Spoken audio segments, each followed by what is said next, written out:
आज पुनः बहुत ही विस्तृत रूप से लॉकडाउन के अनुपालन की समीक्षा की और प्रत्येक जिलाधिकारी और पुलिस अधीक्षक के लिए यह निर्देश दिया कि फील्ड में तैनात सभी प्रशासनिक और पुलिस अधिकारी मंडी और घनी आबादी वाले क्षेत्रों में नियमित पेट्रोलिंग करें। यह सुनिश्चित वो करें कि आवश्यक सामग्री की सप्लाई चेन में जुड़े वाहन को छूट का दुरुपयोग न हो और यह जारी किया जाए। और ये मैं पूरे प्रदेश के लिए कहना चाहूंगा कि बॉर्डर पर या किसी मुख्य मार्ग पर अगर किसी ट्रक में जानबूझकर सवारी बैठाई जाएगी तो ऐसे ट्रकों को जब्त कर लिया जाएगा। तो मैं माननीय मुख्यमंत्री जी का जो निर्देश है वो पुलिस विभाग और सभी जिलाधिकारियों और वरिष्ठ पुलिस अधीक्षकों और पुलिस अधीक्षकों के लिए है कि हर हालत में यदि ढोते हुए कहीं भी कोई भी वाहन छोटा या बड़ा अवैध रूप से ले जा रहा है तो ऐसे वाहन को भी जब्त कर लें। तो ट्रांसपोर्टर्स और इस प्रकार के जो भी ड्राइवर्स हैं उनको ये चेतावनी रहेगी कि वो किसी भी तरह से लॉकडाउन का उल्लंघन न करें, जो हिदायत है उसको फॉलो करें। केवल ड्राइवर और क्लीनर गाड़ी में रहेगा। लौटते टाइम भी अगर गाड़ी खाली जाएगी तो कोई और व्यक्ति उसमें नहीं बैठेगा।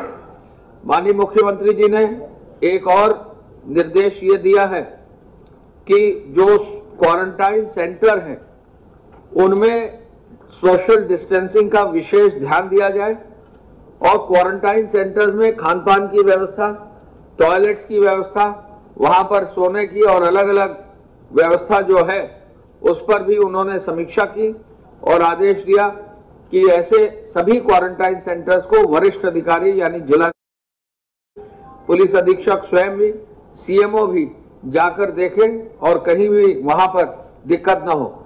यदि कोई क्वारंटाइन सेंटर चिकित्साधिकारियों या नर्सों के लिए है उस क्वारंटाइन सेंटर की भी व्यवस्था सुनिश्चित करें जिससे कि किसी भी हमारे स्वास्थ्य कर्मी को, किसी भी हमारे डॉक्टर को, किसी भी हमारे नर्स को या और पैरामेडिकल स्टाफ को दिक्कत ना हो। माननीय मुख्यमंत्री जी ने तीसरा महत्वपूर्ण निर्णय आज ये दिया है कि 20 से अधिक जो कोरोना पॉजिटिव के जनपद हैं वहां एक वरिष्ठ प्रशासनिक अधिकारी प्रदेश स्तर से जाएगा, एक वरिष्ठ स्वास्थ्य अधिकारी स्वास्थ्य विभाग के माध्यम से जाएगा और ऐसे जनपदों में ये जो अधिकारी सीनियर जाएंगे ये कम से कम 1 सप्ताह कैंप करेंगे और 1 सप्ताह जनपद में कैंप करते हुए वहां की पूरे लॉकडाउन की व्यवस्था, वहां के स्वास्थ्य संबंधी कार्यों की व्यवस्था, वहां पर जो भी कैंप संचालित हो रहे हैं उनकी भी व्यवस्था देखेंगे। उन्होंने ये भी निर्देश दिया कि ऐसे जो 20 या 20 से अधिक वाले जनपद हैं अगर उसी जनपद में मंडल स्तर पर आईजी या डीआईजी तैनात नहीं है और ऐसा जनपद है जहां वरिष्ठ कोई पुलिस अधिकारी नहीं है तो आईजी स्तर का भी एक अधिकारी जो है ऐसे जनपदों में भेजा जाएगा। इस पुलिस अधिकारी के लिए भी लॉकडाउन की व्यवस्था को प्रभावी ढंग से लागू करने का निर्देश उनके द्वारा दिया गया। तो 20 या 20 से अधिक कोरोना पॉजिटिव के करीब 15 जनपद आज है, लेकिन नोएडा में सीओ ग्रेटर नोएडा पहले से समीक्षा कर रहे हैं तो उसको छोड़कर बाकी 14 जनपदों में वरिष्ठ प्रशासनिक अधिकारी और स्वास्थ्य विभाग के लिए 15 अधिकारी जो है फील्ड में जाएंगे। माननीय मुख्यमंत्री जी ने community kitchen, door step delivery, खाद्यान्न वितरण की नवीनतम जानकारी भी ली है और मुझे बताने में बहुत प्रसन्नता इस बात की है कि जो खाद्यान्न वितरण का अभी तक काम हुआ है उसमें काफी मात्रा में अब खाद्यान्न द्वितीय चक्र में बंट गया है। अब तक राशन कार्ड जो है 3,56,00,000 है, जिनमें से 3,14,00,000 यानी 88% राशन कार्ड पर द्वितीय चक्र में खाद्यान्न बंट गया है। अर्बन एरिया में भी बंट गया है और रूरल एरिया में भी बंट गया है और जो 14,33,00,000 यूनिट्स है उनमें से 13,10,00,000 यूनिट पे यानी 91% यूनिट पर भी खाद्यान्न जो है दिलवा दिया गया है। और जो 7,10,000 मीट्रिक टन का खाद्यान्न का अलॉटमेंट है, उसमें से 6,55,000 मीट्रिक टन यानी 92%, 92.29% खाद्यान्न उठा लिया गया है। तो द्वितीय चक्र में भी खाद्यान्न वितरण में कहीं कोई कमी नहीं रही है और इसके लिए भी माननीय मुख्यमंत्री जी ने जो है समीक्षा आज की और इसको भी कंप्लीट करने का निर्देश दिया। उन्होंने यह भी कहा कि आज एक महत्वपूर्ण निर्णय है कि 1 मई से प्रारंभ होने वाले खाद्यान्न वितरण के कार्यक्रम में यह सुनिश्चित किया जाएगा कि पुराने राशन कार्ड धारकों के साथ साथ नए राशन कार्ड धारकों को भी खाद्यान्न उपलब्ध कराया जाए। और 1 मई से फिर से खाद्य और रसद विभाग के प्रमुख सचिव को निर्देश दिया है कि अंत्योदय के कार्ड धारक को 20 किलो प्रति कार्ड गेहूं और 15 किलो प्रति कार्ड चावल, कुल मिला के 35 किलो जो है प्रति कार्ड खाद्यान्न दिया जाए। और बाकी अन्य श्रेणी में जो लाभार्थी हैं, मनरेगा, पंजीकृत निर्माण श्रमिक, ठेला खोंचा, ई रिक्शा वाले श्रमिक, सभी को प्रति यूनिट जो है 3 किलो गेहूं और 2 किलो चावल यानी 5 किलो खाद्यान्न प्रति यूनिट उनको भी दिया जाए। ये एक बहुत महत्वपूर्ण निर्णय है कि फिर से द्वितीय चक्र में निःशुल्क जो है खाद्यान्न की व्यवस्था 1 मई से की गई। मुख्यमंत्री जी ने यह भी निर्देश दिया है कि शेल्टर होम, कम्युनिटी किचन को नियमित तौर पर सैनिटाइज भी किया जाए। शेल्टर होम में रह रहे सभी व्यक्तियों का पूल टेस्ट भी किया जाए और कम्युनिटी किचन में गुणवत्ता भी भोजन का दिया जाए। जो मुख्यमंत्री जी की पीड़ित सहायता कोष, कोविड फंड, केयर फंड स्थापित करने की बात का जो आदेश हुआ है, इस फंड के धनराशि के उपयोग के लिए कोविड से बचाव और उपचार के लिए फंड की धनराशि को टेस्टिंग, L1, L2, L3 अस्पतालों के व्यवस्था, सुदृढ़ीकरण, लॉजिस्टिक और पीपीई किट और N95 मास्क के लिए भी निर्देश पुनः आज दिया गया है। फंड की धनराशि से पीपीई क्रय करते हुए इमरजेंसी सेवाओं में प्रारंभ करने के लिए जिलाधिकारियों को और जिले के मुख्य चिकित्सा अधिकारियों को भी निर्देशित किया गया है। उनके द्वारा यह भी आदेश किया गया है कि संक्रमण सभी जनपदों में कहीं ना हो, ऐसे में उन जनपदों में विशेष रूप से ध्यान रखा जाए जहां संक्रमण का प्रभाव है और वहां पीपीई और N95 मास्क का अवश्य उपयोग किया जाए।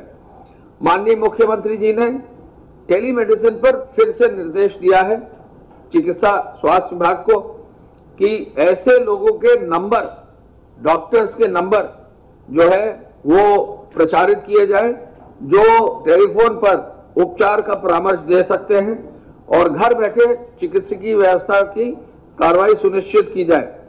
उन्होंने इमरजेंसी सेवा के अलावा उसमें जो प्रोटोकॉल है उसके लिए भी निर्देश जारी किए हैं। मुख्यमंत्री जी ने गेहूं खरीद और विभिन्न गतिविधियों की भी आज समीक्षा की। उनको बताया गया कि लगभग 5,200 में से 4,000 से अधिक गेहूं क्रय केंद्र में गेहूं की क्रय की कार्रवाई अब चालू हो गई है। कृषि सचिव ने, कृषि के प्रमुख सचिव ने बताया कि पूरे प्रदेश में, और ये रिकॉर्ड है और ये आप नोट कर लीजिए, उर्वरक के यानी फर्टिलाइजर के 53,000 आउटलेट्स काम कर रहे हैं। 53,000 आउटलेट्स फर्टिलाइजर के प्रदेश में इस समय काम कर रहे हैं। आप सबको मालूम है कि जायद की फसल की जो है कार्रवाई हो रही है। जायद फसल भी लगभग 99% जो है फसल लग गई है। तो फसल में फर्टिलाइजर की आवश्यकता है तो 53,000 फर्टिलाइजर के आउटलेट्स चल रहे हैं। 37,000 पेस्टिसाइड्स के यानी दवा के जो है कृषि रक्षा के लिए दवा के दुकानें चल रही हैं और बीज के 36,000 सेल पॉइंट्स आज की तारीख में चल रहे हैं। तो ये भी एक बहुत तेजी से काम हुआ है। जायद की फसल में अब तक 8.12 लाख हेक्टेयर बुआई हो गई है और मात्र 2 लाख हेक्टेयर बुआई जो है मात्र जो है 2% बुआई पेंडिंग है। मेंथा की फसल में भी बुआई हो गई है और लगभग 2 लाख हेक्टेयर में मेंथा की भी बुआई पूरी कर ली गई। आज यह बताया गया कि जो मनरेगा की धनराशि भारत सरकार से आनी थी, वित्त सचिव ने बताया कि मनरेगा की धनराशि जो पहले एडवांस में राज्य सरकार ने 681 करोड़ दे दी थी, उसके अलावा भी 1227 करोड़ रुपया मनरेगा में प्रदेश सरकार को मिला है, जो कार्यों के निष्पादन के लिए है। मनरेगा के कार्यों के निष्पादन के लिए इस धनराशि को भी तत्काल ग्राम पंचायतों को उपलब्ध कराने की कार्रवाई कर ली गई है और बहुत तेजी से इस पर भी काम किया जा रहा है। प्रधानमंत्री किसान सम्मान योजना निधि के अंतर्गत भी लगभग 4100 करोड़ रुपए की धनराशि अब तक बांट दी गई है और हर हालत में 2 करोड़ से अधिक किसानों को ये धनराशि भेज दी गई है। माननीय मुख्यमंत्री जी ने नोडल अधिकारियों के कार्यों की भी समीक्षा की और यह कहा कि नोडल अधिकारी केंद्र सरकार के दिशा निर्देशों के अनुरूप जो है अपनी समीक्षा प्रत्येक प्रदेश में करें। उन्होंने मुख्यमंत्री जी ने यह भी निर्देशित किया कि जो हमारे अप्रभावित जनपद है, जहां पर डीएम्स ने, जिलाधिकारियों ने अलाउ किया है, वहां औद्योगिक इकाइयों के संचालन के लिए भी एक प्रोटोकॉल बना के कार्रवाई सुनिश्चित की जाए। औद्योगिक इकाइयों में सोशल डिस्टेंसिंग निर्धारित हो और किसी भी सूरत में जो है वहां पर काम करने की अनुमति में कोई दिक्कत नहीं होनी चाहिए। जिलाधिकारियों को ये निर्देश उन्होंने दिया है।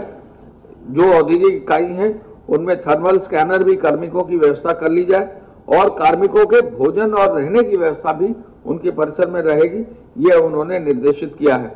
तो ऐसे में जो है बहुत सारे निर्णय आज माननीय मुख्यमंत्री जी के स्तर पर लिए गए हैं। मैं ये भी आपको बताना चाहूंगा कि उच्च शिक्षा विभाग ने बताया है कि अब तक प्रदेश में 93,652 ई कंटेंट विश्वविद्यालय द्वारा अपनी वेबसाइट्स पर लोड कर दिया है। लगभग 6,80,000 विद्यार्थियों ने इसका प्रयोग कर लिया है। 12,159 शिक्षकों द्वारा ऑनलाइन क्लास टाइम टेबल का जो है वेबसाइट पर प्रदर्शित कर दिया है। कुल मिलाकर 2,65,442 ऑनलाइन कक्षाएं संचालित कर ली गई हैं और साथ साथ प्रतिदिन लगभग 1,68,000 विद्यार्थी भी अब प्रतिभाग ऑनलाइन कर रहे हैं। बहुत अच्छी मात्रा में ऑनलाइन जो है पढ़ाई चल रही है। हम लोगों का यह अपील होगी कि जो भी हायर एजुकेशन के स्टूडेंट्स हैं, जो भी टेक्निकल एजुकेशन के स्टूडेंट्स हैं, वोकेशनल एजुकेशन के स्टूडेंट्स हैं, मेडिकल एजुकेशन के स्टूडेंट्स हैं, अन्य किसी भी माध्यमिक शिक्षा के स्टूडेंट्स हैं, बेसिक में भी कई जगह ऑनलाइन क्लासेस हो रही हैं।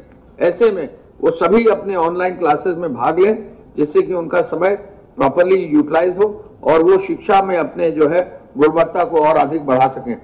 हम ये भी आज बताना चाहेंगे कि लगभग आईटी डिपार्टमेंट ने जो है 23,000 जन सुविधा केंद्र, कॉमन सर्विस सेंटर खोल दिए हैं। 23,000 एक कॉमन सर्विस सेंटर पर 2 व्यक्ति काम करते हैं, तो लगभग 46,000 लोग जो है इनमें काम कर रहे हैं। 7,022 औद्योगिक इकाइयां अब चल रही हैं। लगभग 1,26,000 लोग इन औद्योगिक इकाइयों में कार्य कर रहे हैं। 28 चीनी मिलों ने समस्त गन्ने की अपनी पिराई कर ली है और 92 चीनी मिल ऐसी हैं जिनमें अभी काम चल रहा है। और यह भी बताकर हमें खुशी है कि 16,418 करोड़ रुपया का इस वर्ष गन्ने का मूल्य का भुगतान भी पूरा कर दिया गया है। 16,413 करोड़ गन्ना मूल्य का भुगतान कर दिया गया है। आपको बताया गया ईंट भट्टे 12,027 शुरू हैं और लगभग 5,70,000 से अधिक श्रमिक इनमें कार्य कर रहे हैं।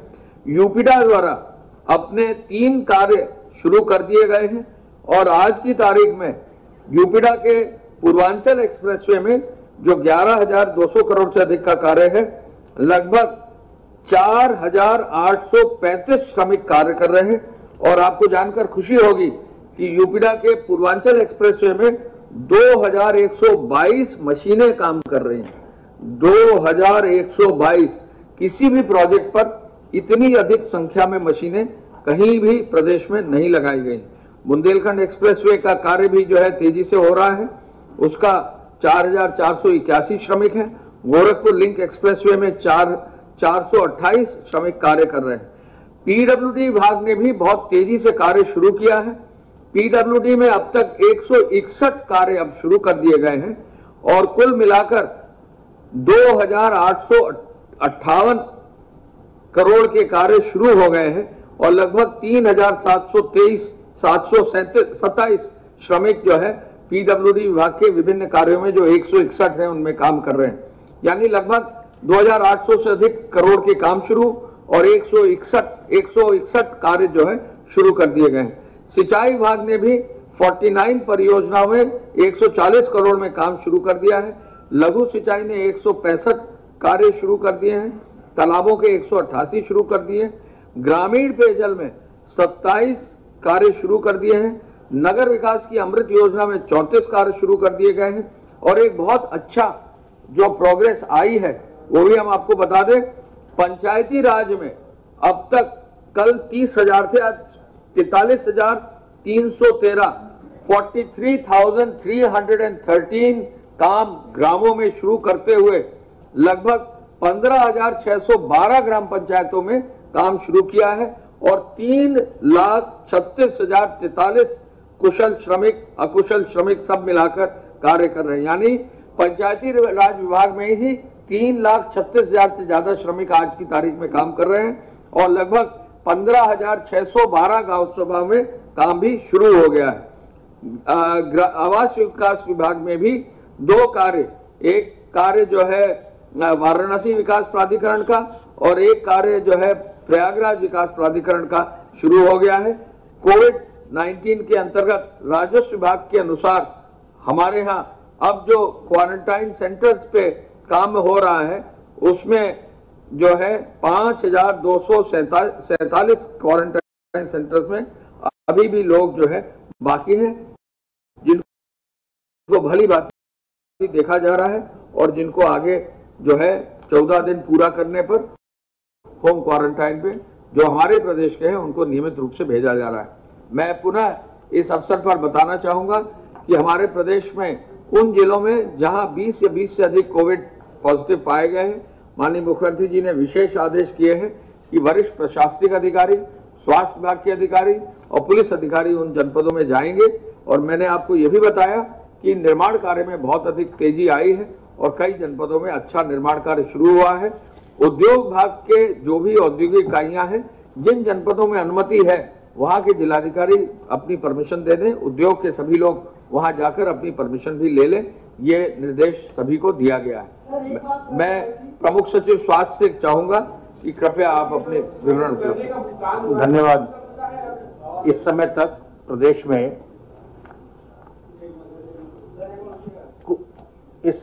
प्रदेश में जो हमारे एक्टिव केसेस हैं उनकी संख्या 1299, कुल केसेस 1,507, उनमें से 187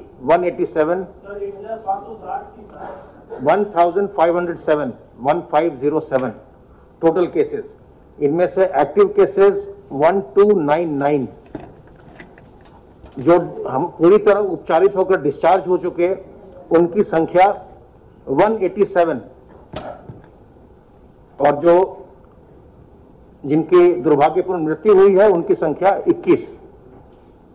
तो इससे आप ये देखेंगे कि जो ठीक होकर के डिस्चार्ज हो रहे हैं उनकी संख्या लगातार अब बढ़ती जा रही है और हमारी ये पूरी कोशिश है, जो हमारा 3 टियर आर्किटेक्चर है उसके माध्यम से हमारी ये पूरी कोशिश है कि हम लोगों को सही समय पर सही चिकित्सा उपलब्ध करवाएं, जिससे कि वो उपचारित होकर के वापस स्वस्थ होकर अपने घर लौट सकें।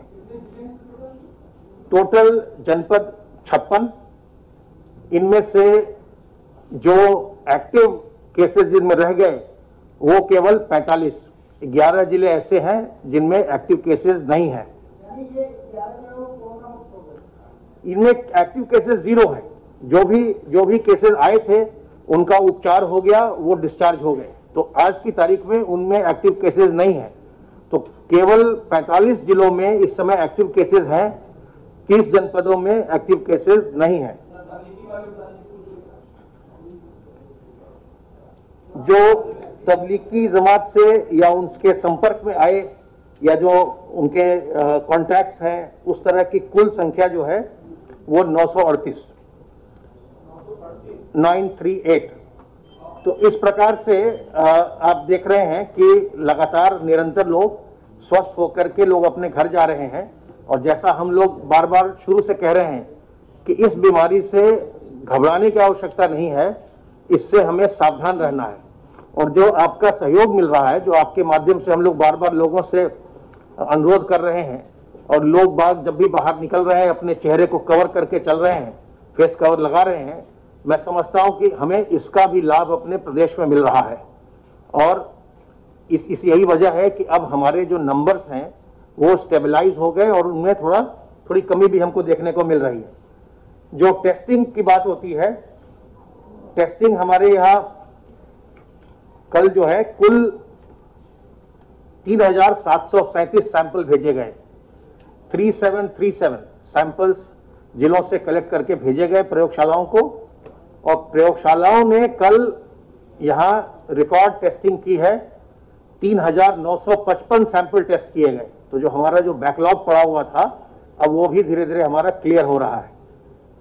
पूल टेस्ट लगातार चल रहा है, और पूल टेस्ट में अब KGMU Lucknow, SGPGI Lucknow, Lala Lajpat Rai medical college Meerut और मेडिकल कॉलेज सफई, 4 प्रयोगशालाओं के द्वारा कल पूल टेस्ट किए गए।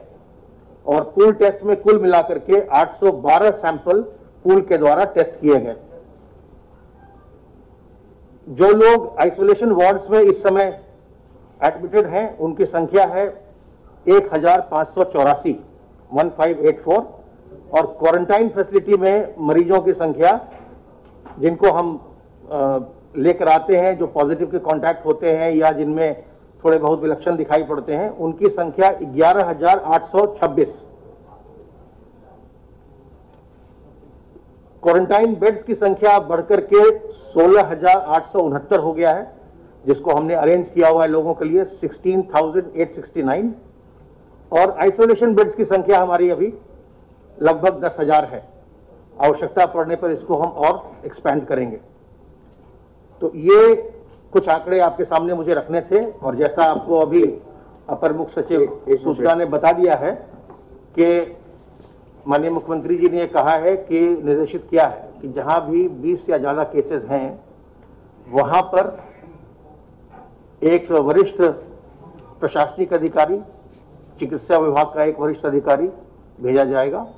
उसकी हम लोग तैयारी कर रहे हैं। आज ये आदेश जारी हो जाएंगे किनको किन जिलों में जाना है, और वो कल वहां पहुंच जाएंगे। धन्यवाद। मैं 2 चीजें प्रमुख सचिव स्वास्थ्य बैठे हैं, ये बताना चाहूंगा। एक तो टेस्टिंग की जो मुख्यमंत्री जी ने निरंतर मॉनिटरिंग मजबूती से की है, तो सर का मार्गदर्शन था कि टेस्टिंग अब 3,955 हो गई, जो पूरे देश में थर्ड स्थान पर आ गए हम लोग। थर्ड पर जो है टेस्टिंग में आ जाएंगे हमारा। हाँ, एक दिन की टेस्टिंग में क्षमता जो है, क्यूमुलेटिव जो टेस्टिंग नंबर्स हैं, हम तीसरे नंबर पर आ जाएंगे। हम ये भी आपको बताना चाहेंगे कि हमारे प्रदेश का अभी कल की स्थिति जो शाम की थी, हम 7वें नंबर पर हैं पूरे देश में। तो हमारे प्रदेश की स्थिति जनसंख्या देखते हुए व्यवस्था जो है वो कहीं बेहतर है। और निरंतर जो है हैमर इस बात का किया जा रहा है कि किसी भी सूरत में बाहर से, लॉकडाउन के समय कोई बाहर से ना आए। यमुना एक्सप्रेसवे पर, NH2 पर, हमारे मध्य प्रदेश से जुड़े हुए बॉर्डर पर यदि कोई भी व्यक्ति आएगा तो उसको हम नियमित रूप से क्वारंटाइन करेंगे, और ऐसे वाहन अगर आएंगे तो उनको हम जरूर जब्त कर लेंगे। तो मैंने कहा कि मैं ये जरूर अपनी ओर से बता दूं, गृह सचिव होने के नाते हमारी पुलिस जो है सतर्क है। सभी बॉर्डर्स पर, सभी ऐसे मेन रोड्स पर जो भी लोग पकड़े जाएंगे तो उनको क्वारंटाइन करा देंगे, और यदि कोई वाहन उपयोग होगा वो जो है उसको हम जब्त करेंगे। मैं अंत में एक खुशखबरी आपको देना चाहता हूं, जिसके बारे में सभी लोग आप लोग जानकारी, आपके सभी लोगों के टेस्ट हो गए हैं। 83 में से 80 सैंपल्स नेगेटिव आ गए हैं और 3 सैंपल वेटेड हैं। होपफुली वो भी नेगेटिव आ जाएंगे। में किसकी रफ्तार के धुएं में है बात? मोबाइल वर्ल्ड में कौन जमा रहा है धाक?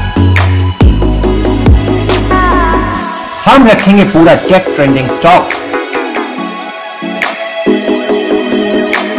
अनबॉक्सिंग से लेकर